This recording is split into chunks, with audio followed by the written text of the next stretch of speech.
This week's lesson is a review of First Kings, the sixth book of history. As the name implies, it is the crown period, or the time when Israelites were ruled by kings.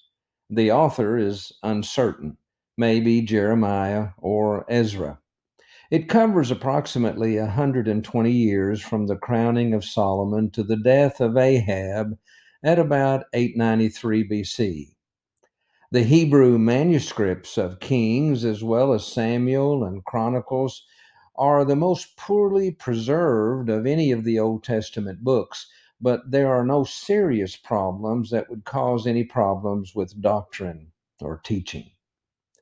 Purposes of the book of First Kings would be: one, provide a history of the nation from Solomon to Ahab, to show the causes of the establishment and decline of the kingdom, to provide an accurate history of the division of the nation. Background for the division that occurred would be: for some 300 years, there had been a brooding jealousy between the tribes of Ephraim and Judah. With David's ascendancy on the throne, the role of authority shifted to Judah. With Solomon's lavish programs, taxation, and work projects strained the nation's patience, we find in chapter 12 and verse 4. God's judgment upon the kingdom because of sin and pride, chapter 11. The foolishness of Rehoboam, Solomon's son, is seen in chapter 12, verse 16. The temple at Jerusalem was first erected by Solomon at about 1004 BC and destroyed by Babylon in 587. First Kings opens with a building of the temple and closes with its destruction. As far as the kings of Israel and Judah, the southern kingdom of Judah had but one dynasty, the house of David, whereas the northern kingdom had a total of 9 different dynasties that all perished in violence. The southern kingdom had a total of 20 kings, and the northern kingdom 19. First Kings describes the disintegration of the northern kingdom, whereas Second Kings records the fall of the southern kingdom.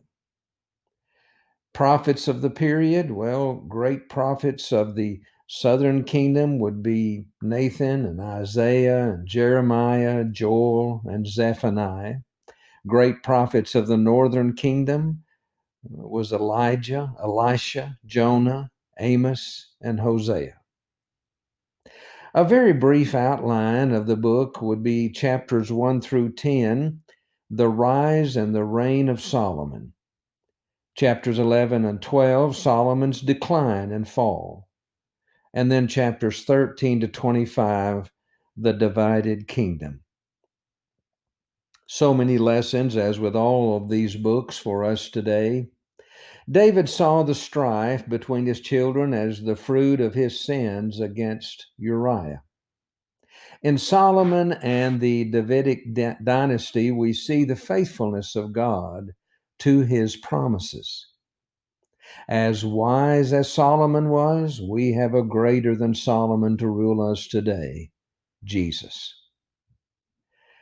Solomon thought he could find compromise and coexistence between the gods of his foreign wives and Jehovah. He could not, and he lost. Nor can we compromise with false religion today.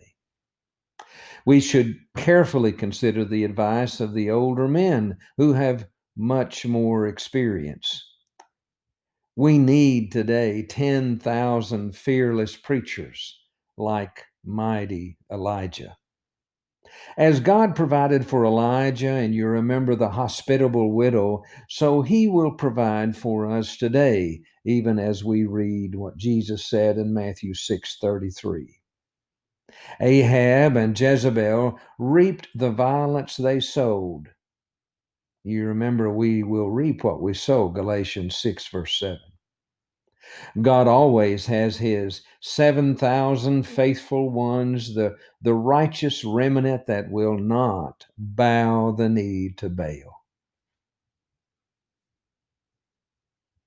1 Kings, great book.